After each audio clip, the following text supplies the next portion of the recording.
এটা কোথায় গিয়েছিলাম আমি? চলুন যাই 1টা মিনিট প্রকৃতির অপরূপ সৌন্দর্য দেখে নেই। যাই হোক, ভিডিওটা অনেক দিন আগের। ফোন ঘাঁটতে ঘাঁটতে হঠাৎ করে গ্যালারিতে পেয়ে গেলাম। তো এখান থেকে 4 বছর মতোর আগের কথা। তো আমার একটা পরীক্ষা পড়ে, রেলের পরীক্ষা উড়িষ্যাতে। সেখানেই গিয়ে পরীক্ষা দিতে হবে। তো সুতরাং সেই মতো ট্রেনে চেপে উঠলাম। তো এর মধ্যে একটা ঘটনা ঘটে গেছিলো যে পরীক্ষা দিতে যাওয়ার ঠিক 7 দিন আগে আমি পুকুরে নেমেছিলাম গরু স্নান করাতে। তো নেমে আমার পাটা কেটে যায়।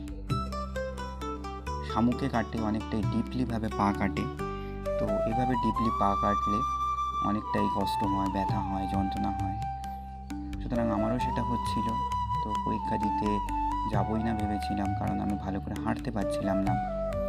এই মতো পরিস্থিতিতে মা বললো, যা চলে যা, কোনো সমস্যা হবে না। তো সেক্ষেত্রে আমি ঠাকুরের নাম করে বেরিয়ে পড়লাম। যাই হোক, কাটা পা নিয়ে ঘোরাতে ঘোরাতে পরীক্ষা দিতে গেলাম উড়িষ্যাতে। তো সেখানে পরীক্ষা দিতে গিয়ে পরীক্ষা দিয়ে দিলাম ওভাবেই। তো আমার সাথে একটা অলৌকিক ঘটনা ঘটেছিল সেখানে, যে সেখানে পুরীতে জগন্নাথ মন্দিরে পুজো দিয়েছিলাম।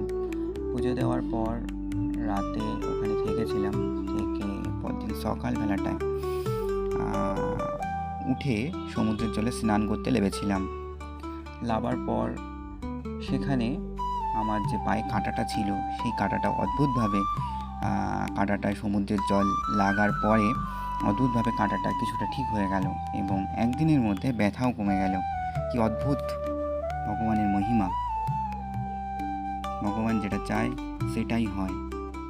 জয় জগন্নাথ।